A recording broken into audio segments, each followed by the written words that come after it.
প্রত্যেকেই ব্যবহার করি, কিন্তু এই মোবাইলই এখন অনেকেরই চুরি হয়ে যাচ্ছে। বাসে ট্রামে যাতায়াত করতে কিংবা ট্রেনে কখনো কখনো হয়ে যাচ্ছে পিকপকেট। কিন্তু এই মোবাইল চুরি হওয়ার পর কি করে মোবাইল খুঁজে পাবেন, আদৌ পাওয়া সম্ভব কিনা, আজ এই ভিডিওটি দেখলে আপনারা পরিষ্কার হয়ে যাবেন। নমস্কার, নিউজ 18 বাংলার ডিজিটালে আপনাদের স্বাগত। আপনাদের সঙ্গে রয়েছি আমি প্রিয়াঙ্কা। এই সমস্যাটা নতুন নয় এবং এই সমস্যায় আমরা অনেকেই ফেস করেছি। মোবাইল চুরি হয়ে গেছে, হয়তো তার পরবর্তী সময় মোবাইল পাওয়ার জন্য কেউ কেউ আমরা পৌঁছেছি লোকাল পুলিশ স্টেশন, আবার অনেকে মনে করছি না, একেবারে হতাশ হয়ে সেই আশাই ছেড়ে দিয়েছি। কিন্তু এখন ঘরে বসে আপনি মোবাইল পেয়ে যাবেন, কিভাবে সম্ভব? হ্যাঁ, সত্যিই বলছি, সম্ভব। সেন্ট্রাল গভর্নমেন্টের তরফ থেকে সঞ্চার সাথী বলে একটি ওয়েবসাইট আনা হয়েছে। আমি একটু দেখাবো আপনাদের এই ওয়েবসাইটের মাধ্যমে কিভাবে ঘরে বসে আপনার হারিয়ে যাওয়া মোবাইলটা ট্র্যাক করতে পারবেন এবং হারিয়ে যাওয়া মোবাইলটা আপনি আপনার কাছে ফিরে পাবেন। তার আগে যেটা প্রয়োজন বা তার আগে যেটা জরুরি সেটা হচ্ছে আপনার ব্যবহার করা মোবাইল ফোনে যে সিম, সেই সিমটাকেও আপনি ঘরে বসেই ব্লক করতে পারবেন। আসুন দেখে নেওয়া যাক। প্রথমে গুগলে যাব, তারপর সঞ্চার সাথী বলে আমরা সার্চ করব, CEIR। তারপরে এই পেজটা, ওয়েবসাইটের এই পেজটা ওপেন হবে। সেখানে দেখা যাচ্ছে লস্ট ইওর মোবাইল। এখানে গিয়ে আমরা ক্লিক করব। ক্লিক করা মাত্রই এই পেজটা খুলে গেল। লস্ট ইওর মোবাইলে আমরা দেখতে পাচ্ছি তিনটে অপশন দেওয়া হচ্ছে। একটা হচ্ছে block stolen or lost mobile, তারপরে দেখাচ্ছে আনব্লক ফাউন্ড মোবাইল, তারপর দেখাচ্ছে চেক রিপোর্ট রিকোয়েস্ট স্ট্যাটাস। আমরা প্রথমে যাব ব্লক স্টোলেন লস্ট মোবাইল। ওখানে ক্লিক করা মাত্রই এই পেজটা ওপেন হলো। এই একটা ফর্মের মতো একটা পেজ এলো। এই ফর্মটা কি আছে এটা আপনাদের ফিল আপ করতে হবে। খুব ভালো করে আপনারা একটা বুঝবেন।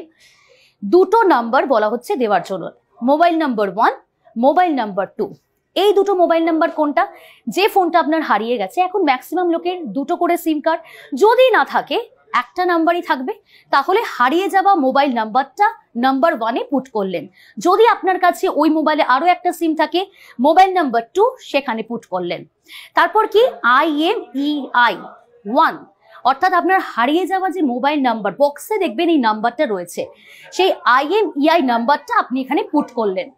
তারপর দেখাচ্ছে কি ডিভাইস ব্র্যান্ড, কোন ব্র্যান্ডের মোবাইল ফোন আপনি ব্যবহার করছেন, সেখানে আপনি এটা সিলেক্ট করে সেটা লিখবেন, সেই ব্র্যান্ড নামটা আপনি এখানে লিখবেন। ডিভাইস মডেল, আপনার মোবাইলের মডেল নাম্বারটা কি রয়েছে সেটা এখানে পুট করবেন। আপলোড ইনভয়েস, যদি আপনার কাছে থেকে থাকে ইনভয়েস, তাহলে আপনি সেই ইনভয়েসটা এখানে আপলোড করতে পারবেন। চুজ ফাইল, আপনার গ্যালারি থেকে সেটা এখানে আপলোড হয়ে যাবে। যদি না থাকে সেটা ফাঁকাই রাখতে পারেন, কোনো অসুবিধা নেই। এরপরে নেক্সট, এই পেজেরই নিচের দিকে লস্ট ইনফরমেশন, লস্ট প্লেস, আপনি কি মনে করছেন কোথা থেকে মোবাইলটা চুরি হয়েছে, সেই জায়গার নামটা আপনি এখানে এই বক্সে পুট করুন, অর্থাৎ লিখুন। সিলেক্ট স্টেট, কোন রাজ্য থেকে আপনার মোবাইলটা চুরি হয়েছে সেই স্টেটের নামটা আপনি দেবেন। সিলেক্ট পুলিশ স্টেশন, যেখানে, যে রাজ্যে, যেখান থেকে আপনি মনে করছেন আপনার ফোনটা চুরি হয়েছে, সেখানকার লোকাল পুলিশ স্টেশনের নাম্বারটা আপনি এখানে পুট করুন। এরপর লস্ট ডেট, কবে আপনার মোবাইলটা চুরি হলো। সিলেক্ট ডিস্ট্রিক্ট, কোন জেলা থেকে, যেমনটা বললাম, যে জেলা সেই জেলার নাম এখানে লিখতে হবে। এবার পুলিশ কমপ্লেন নাম্বার, এখন ঘরে বসেই, কাউকে যেতে হয় না, অনেকে ঘরে বসেই কিন্তু অনলাইনে অভিযোগ জানাতে পারে পুলিশ স্টেশনে, সেই কমপ্লেন নাম্বারটা কিন্তু এখানে পুট করতে হবে। আপলোড পুলিশ কমপ্লেন নাম্বার, যদি এই যে ইনভয়েসটা এখানে থাকবে, সেই কমপ্লেন নাম্বারের সেই ডকুমেন্টটা আপনি এখানে আপলোড করবেন। আপলোড পুলিশ কমপ্লেন, সেখানে আপলোড করবেন। এটা গেল প্রথম পেজের এই বিবরণটা, হচ্ছে আপনার মোবাইল হারিয়েছে, কোথা থেকে হারিয়েছে, কিভাবে হারিয়ে গেছে, তার বিবরণী আপনি এখানে দিলেন। দ্য সেকেন্ড পেজে চলে এলেন, সেখানে দিচ্ছি মোবাইল ওনার পার্সোনাল ইনফরমেশন, অর্থাৎ আপনার মোবাইল যদি হারিয়ে থাকে, আপনার নাম, ওনার নেম, আইডেন্টিটি, সেখানে কি দিতে হবে, সেখানে প্যান কার্ডের নাম্বার দিতে পারেন, আধার কার্ডের নাম্বার দিতে পারেন, ভোটার কার্ডের নাম্বার দিতে পারেন। আমি দেখিয়ে দিচ্ছি, এরকম অপশন আসবে, PAN card, Aadhaar card, voter ID, driving licence, এর মধ্যে যে কোনো একটা নাম্বার আপনি বেছে নিয়ে দিতে পারেন। তারপরে এই আইডেন্টিটি নাম্বারটা, প্রথমে আইডেন্টিটি সেটা সিলেক্ট করলেন, তারপর সেখানে তার নাম্বারটা দিলেন। এরপর এখানেও আসছে আপলোড আইডেন্টিটি, অর্থাৎ voter card, pan card, Aadhaar card যেটা আপনি দিচ্ছেন তার একটা ফটো আপনি এখানে কিন্তু আপলোড করবেন। ইমেল আইডি, আপনার নিজের ইমেল আইডি এখানে দেবেন। এবার যে ক্যাপচাটা এখানে দেখতে পাচ্ছেন সেই ক্যাপচাটা, সেম ক্যাপচা এখানে টাইপ করবেন। এরপর যেটা অত্যন্ত গুরুত্বপূর্ণ, যে ভুলটা কিন্তু অনেকেই করে থাকেন, সেই ভুলটা যাতে আপনি না করেন সেই জন্য আরো দেখাচ্ছি, এবং আপনারা খুব ভালোভাবে এই বিষয়টা দেখুন। মোবাইল নাম্বার ফর ওটিপি, অনেকে ভুল করে থাকেন, এই নাম্বারটা, যেই নাম্বারটা আপনার হারিয়ে গেছে সেই নাম্বারটি এখানে পুট করে দেন অনেকেই। আপনি এই ভুলটা করবেন না। আপনি এখানে আপনার সেই নাম্বারটা দিন, অর্থাৎ বাড়ির নাম্বার, বা আপনার কাছে যদি দ্বিতীয় বা তৃতীয় কোনো ফোন নাম্বার, আপনার হাতে যে মোবাইলটা রয়েছে বা হাতের কাছে যে মোবাইল ফোনটা রয়েছে সেই ফোনের নাম্বারটা দিন এখানে, কারণ এই নাম্বারেই কিন্তু ওটিপি আসবে। আপনার হারিয়ে যাওয়া নাম্বার কিন্তু এখানে দিলে হবে না। আপনার বাড়িতে থাকা যে কোনো ফোন নাম্বার আপনি এখানে দিতে পারেন, কারণ এখানেই আসবে আপনার ওটিপি। আপনার ফোন নাম্বার দিলেন, তারপর চলে এলো গেট ওটিপি, আপনি সাবমিট করলেন। এই পুরো ফর্মটা আপনি ফিল আপ করলেন। এই ফর্মটা ফিল আপ করলেই আপনার সঙ্গে সঙ্গে হাতে মোবাইল পেয়ে গেলেন? একদমই না। এবার কি করতে হবে সেই প্রসেসটাও দেখাচ্ছি। চলে যাবেন CEIR সার্ভিসেস এই ব্লকে। এবার এখানে গিয়ে আপনি আপনার চেক রিকোয়েস্ট স্ট্যাটাসটা দেখতে পাবেন। প্রথমেই এন্টার রিকোয়েস্ট আইডি, কোন আইডি এটা? আপনি ওটিপি দিয়েছিলেন, ওটিপি দেওয়ার পর যে আইডি আপনার কাছে পাঠানো হয়েছে সেই আইডিটা আপনি এখানে পুট করলেন।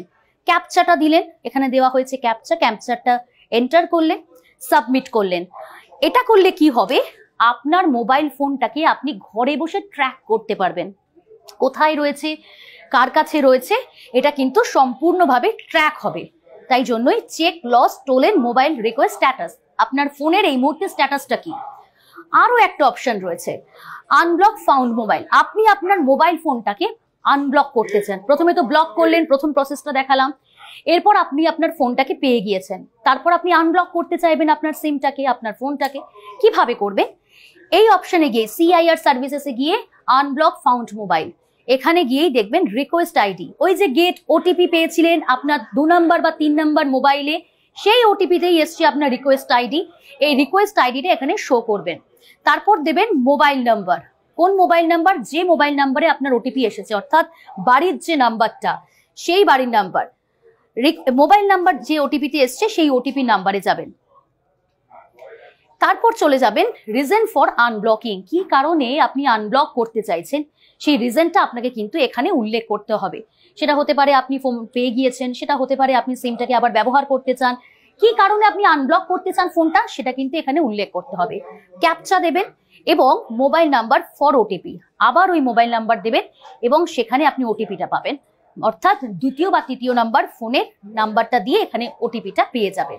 এইভাবে ঘরে বসে রিকোয়েস্ট আইডি কিন্তু আবারও বলছি, যদি আপনার কাছে ওটিপি মাধ্যমে এসে থাকে এবং সেখানে যদি না হন, তাহলে পুলিশ স্টেশনে অভিযোগ যে দায়ের করেছিলেন বা পুলিশ স্টেশনে কমপ্লেন করেছিলেন তার যে রিকোয়েস্ট আইডি পেয়েছেন সেটাও এখানে পুট করতে পারেন। এইভাবেই আপনার বাড়িতে বসেই আরো যদি কিছু জানার থাকে, বাড়িতে বসে কিভাবে মোবাইল পেতে পারেন, বাড়িতে বসে কিভাবে মোবাইলটাকে ব্লক করা যেতে পারে, কিভাবে সিম ব্লক করা যেতে পারে, এই সমস্ত কিছু সঞ্চার সাথী সেন্ট্রাল গভর্নমেন্টের এই ওয়েবসাইট, যা সুন্দরভাবে ঘরে বসেই আপনি সমস্ত সুযোগ সুবিধা পেয়ে যাবেন। এই ধরনের আরো ভিডিও দেখতে অবশ্যই নজর থাকুক নিউজ 18 বাংলা ডিজিটালে।